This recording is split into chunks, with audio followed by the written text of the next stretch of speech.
Olá, eu sou a Grazi, eu sou astróloga e esse é o terceiro vídeo da série As Casas. Hoje eu falo sobre as casas 7, 8 e 9. No primeiro vídeo eu falo mais sobre as divisões da mandala, o link tá aqui na descrição. Hoje iniciamos o caminho para os pontos mais altos do nosso mapa. Então aqui a gente já tá no mundo exterior, a gente já tá no coletivo. Aqui nem sempre tudo depende de nós, depende também do outro. Então como que a gente reage a determinadas situações? Afinal de contas, vivemos em sociedade e nem tudo está sob o nosso controle. Se você ainda não é inscrito do canal, já clica aqui embaixo, já se inscreve, que semana que vem eu tenho as últimas casas do Zodíaco. As primeiras casas, como eu já falei, o link está aqui embaixo na descrição para você ter todas as 12 casas e entender exatamente qual que é o caminho no Zodíaco e como que ele correlaciona com a nossa própria vida. A primeira casa que dá início no lado superior do mapa é a casa 7, é o descendente. É uma casa associada ao signo de Libra, ao planeta Vênus, ao elemento ar e a modalidade cardinal. E aqui a gente tem a segunda casa, que também é regida pela Vênus. A primeira é a casa 2, né, que é uma casa de touro, que fala ali dos nossos valores, da nossa autoestima, do nosso corpo físico, do mundo material, né? Aqui na casa 7, por ela ser do elemento ar, aqui a Vênus ela rege mais o intelecto, a nossa comunicação, a nossa harmonia, diplomacia, o nosso poder de encantar e ser encantado, de dividir as coisas com o outro, né? Uma casa que é oposta à casa 1, que é o ascendente, onde lá estão as nossas vontades, né, mais primitivas. Eu quero isso, eu quero alcançar aquilo, eu quero ir para tal lugar. E aqui na casa 7 a gente tem outra pessoa junto, então aquelas coisas que a gente quer, a gente tem também que se ver se se a outra pessoa quer também. A gente tem que negociar, a gente tem que dividir, a gente tem que compartilhar. A casa 7 fala de associações, parcerias, casamentos, sociedades, vida social. Então, né, como eu comentei, ela está oposta a esse ascendente, né? Então, quem que é esse outro, né? Então, numa parceria afetiva, é a nossa parceiro ou parceira de vida, né? Pessoa que a gente divide a casa, que divide a vida. Numa parceria comercial, a gente divide uma empresa, né? Somos sócios. Então, a empresa, as duas pessoas têm que estar no mesmo caminho para que aquela empresa continue indo para o mesmo caminho. Não tá todo mundo no mesmo barco, né? Não tem muito para onde fugir. Então, essa casa 7, ela mostra como que a gente faz essas parcerias, né? A gente é capaz de construir uma parceria que seja harmoniosa, né? Que as coisas funcionem para ambas as pessoas. Somos capazes de controlar aqueles impulsos que a gente tem, né? Lembra, é uma casa que está oposta à casa 1, ou seja, uma fica na sombra, né? Eu consigo frear o que eu quero em prol do que funciona para os dois. Então, se na casa 1, né, a gente tem o impulso da vida, o impulso de tomar decisões, de decidir, de ir lá fazer acontecer, aqui na casa 7 é um pouco diferente, né? A gente tem que primeiro conversar, primeiro dividir a ideia, ver se a outra pessoa concorda com aquilo e depois a gente segue um caminho que seja bom para os dois lados. Ou seja, nem sempre as nossas vontades vão ser atendidas, né? Porque às vezes a gente está cedendo, às vezes a gente está seguindo a nossa própria vontade. E como que a gente lida com isso? Será que a gente está cedendo muito, está sempre deixando o outro tomar as decisões, sempre seguindo o que a outra pessoa tá querendo impor de caminho? Ou você está colocando as suas ideias também? Você está conseguindo dividir, está conseguindo negociar? Então, a casa 7, ela é o nosso desejo por equilíbrio. A gente não necessariamente tem tudo equilibrado, né? Mas fica aquela constante balancinha, né? Será que tá muito para cá ou tá muito para cá? É muito difícil tá tudo sempre aqui, né? A gente acaba descompensando para um lado, descompensando para o outro, mas é importante a gente perceber quem que tá descompensando agora, quem que vai descompensar depois. Então, por isso que fala de cooperação, fala da harmonia, né? A gente perceber que os dois estão contentes. Porque se a gente tá fazendo só a vontade de uma pessoa, a outra pessoa está ficando na sombra, ela não está tendo suas vontades e aquilo vai apagando, vai desgastando o relacionamento, né? De novo, sendo ele pessoal, sendo ele profissional. Então, essa casa que nos desafia a aprender a negociar, né? Tem gente que sabe muito bem negociar com pessoas estranhas, né? Coisa mais de casa 3, né?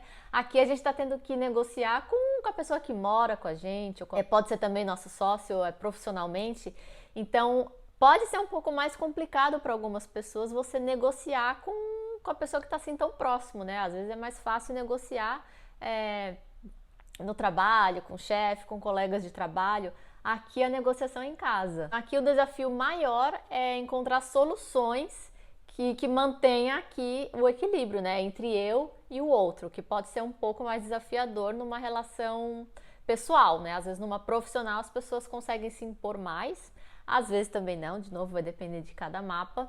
É sempre bom manter, né, lembrar que existe o que você quer, existe o que o outro quer, e junto aqui no meio a gente tem o que nós queremos. E isso serve também para as relações profissionais, né? Aqui que a gente busca alianças, né, para que a gente consiga crescer melhor no nosso âmbito profissional, né? A gente não se associa a pessoas que a gente não confia, que a gente não acredita que vá nos ajudar de alguma forma, seja no lado pessoal, seja no lado profissional. Então, os signos, possíveis planetas e aspectos dessa casa, eles que falam a verdadeira dinâmica de como que a gente lida com essas associações. É tranquilo pra gente fazer essas negociações, a gente tá sempre lá, tá sempre conversando com alguém, sempre tem alguém ali nessa área, ou não? É uma área que, nossa, nem sei o que acontece lá, eu faço tudo sozinho, é uma área que tá na sombra. É no mapa astral ali de cada um que a gente tem as verdadeiras dinâmicas da casa 7. Bom, e agora a casa 8, mas antes deixa seu like aqui embaixo para saber que estão gostando do vídeo. Vamos lá! A casa 8 é associada ao signo de Escorpião, ao planeta Plutão, ao elemento água, a modalidade fixa. A casa 8 fala dos mistérios da vida, da transformação, cura. É a segunda casa de água. É um lugar profundo, escuro, de muita transformação. Muitas vezes a gente não quer ter muito contato com ela. Ela vindo aqui depois de uma casa 7, né, que fala das associações, né, sejam profissionais, sejam pessoais. Fala de casamento. E aqui, se a gente colocar a parte material, ela tá falando de dinheiro compartilhado, tem muita gente que vê isso como uma perda. Tem muitos casais que não conversam sobre dinheiro, que não dividem o dinheiro, que deixam tudo muito separado, ou fazem compras escondidas, enfim. E o dinheiro se transforma num tabu, né? E isso é outro assunto muito forte dessa casa, né? Tudo que a gente não quer falar, tudo que a gente quer fingir que não existe, tá lá nessa casa 8. Sexo, morte, dinheiro, transformação, cura, esqueletos no armário, tá tudo lá nesse cantinho escuro que é a famosa casa 8. Ela fala também dos nossos medos mais profundos. Ela fala da morte, ela nos lembra da finitude da vida, né? Então, os ciclos da vida, eles acabam para um novo nascer. Então, a gente pode ficar sofrendo porque terminou um ciclo e ser levados lá às profundezas de Plutão, né? Eu brinco que é a caverna de Plutão. Ou a gente pode viver lembrando que tudo acaba e que a gente deve aproveitar, né? O dia de hoje a gente nunca mais vai viver novamente. Então, essa lembrança deixa, na verdade, a vida mais leve e não mais obscura como muitas pessoas pensam. Então, aqui nessa casa, a gente tem as experiências que nos lembram que a vida termina, que hoje a gente tem saúde, amanhã a gente pode não ter, que hoje a gente mora numa casa X, amanhã a gente pode não morar. Ela nos lembra que a gente está sempre em constante movimento, que nada nunca está parado, tudo é transformado o tempo todo, né? Não existe uma estabilidade, né? É a casa contrária, né? A casa 2 que fala ali de uma estabilidade material, a casa 8 nos mostra que não, né? A gente vê aí cidades sendo arrastadas por tsunamis ou coisa assim, ou seja, a coisa estava lá, né, bonitinha, paradinha, de repente veio uma onda gigante e aquilo não existe mais, né? Aquilo tem que ser transformado, tem que ser reconstruído, né? Então, Plutão, a casa 8, Escorpião, eles falam dessas constantes transformações profundas que a gente passa, sobrevive e continua aí, né? Nem sempre a morte aqui é física, inclusive só uma vez, né, que a morte é física. Todas as outras a gente passa por essas transformações, né? Então a gente acha que a gente está estável, né? Mas na verdade nunca está. Então a gente tem essa consciência de que estabilidade, né, é um conceito que não existe na casa 8. Então é a gente ter noção que a gente veio aqui com data de nascimento, né? Não tem uma data de expiração, não tem uma data de morte, a gente não sabe quando que vai acabar. Então é a gente aproveitar enquanto a gente tem, a gente lembrar que a gente tem recursos internos para transformar as coisas, independente do que aconteceu. Então é aqui que a gente tem contato com o nosso grande poder interno de transformação. Então manter contato com esses mistérios, com a cura, com a transformação, é o que mantém a gente, na verdade, vivos. Afinal, nada deixa a gente mais vivo e com mais vontade de viver do que um contato muito próximo com a morte. Essa é a casa 8. E agora a casa 9, que é associada ao signo de Sagitário, ao planeta Júpiter, ao elemento fogo e à modalidade mutável. E se na casa 8 a gente mergulhou nas nossas profundezas, aqui na casa 9 a gente quer expandir a consciência. Né? A gente foi lá, entrou lá, mergulhou, vasculhou, passou por transformações pesadas, fortes, leves. Não existe muita transformação leve, né? Mas vamos fingir que sim. Então a gente sobreviveu a tudo isso, então a gente volta reconstruída, a gente volta uma nova pessoa, a gente volta uma pessoa com mais fé. A gente busca um significado maior para aquilo que a gente passou. Então aqui a gente busca um conhecimento mais profundo, uma conexão genuína com aquilo que é invisível, com conhecimento, com o mundo. Aqui é uma casa que fala de estudos, né? Ela é oposta à casa 3, né? Então lembra, a casa 3 falava do nosso cotidiano, dos nossos cursos rápidos, mais básicos, né? Escola.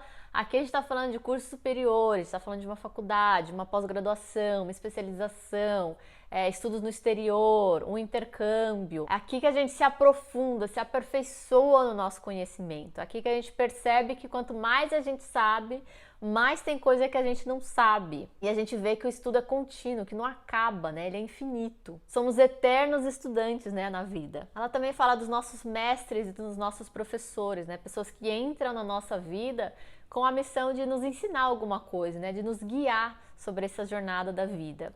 Aqui a gente também fala de viagens, né? Se na casa 3 a gente fala das viagens curtas ali, né, no nosso entorno, né? Nada de muito diferente. Aqui a gente está falando de culturas diferentes, né? De viagens longas, viagens longe para outras culturas, outras terras.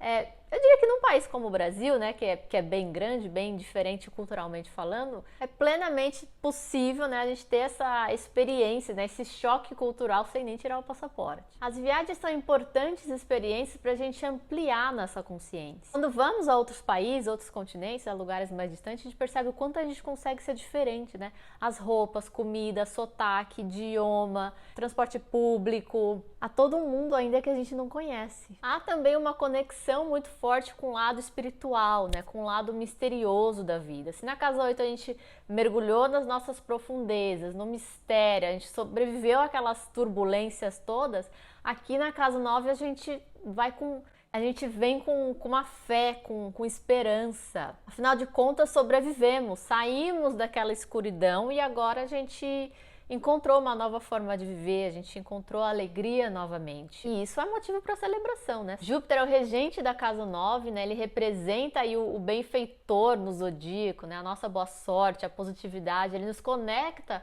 com essa energia de abundância, de prosperidade, da certeza de que tudo sempre dá certo no final. Então, signos, possíveis planetas e aspectos que estão na sua casa 9 indicam como você lida com esses assuntos. Você é uma pessoa que gosta de estudar, você está sempre fazendo uma faculdade nova, você gosta de morar no exterior, gosta de viajar muito. Enfim, é sobre isso que fala a nossa casa 9. E aqui eu finalizo as casas do lado do descendente, né? Quem assistiu o primeiro vídeo sabe do que eu tô falando. Então aqui embaixo na descrição tem o link dos primeiros vídeos, tem o link do segundo vídeo. Esse aqui é o terceiro quadrante. Na próxima semana eu trago o ponto mais alto do mapa astral, tá? Que é o meio do céu. E as duas últimas casas, que são casas 11 e 12, e aqui terminamos essa série. Então não se esqueça de se inscrever no canal e até semana que vem.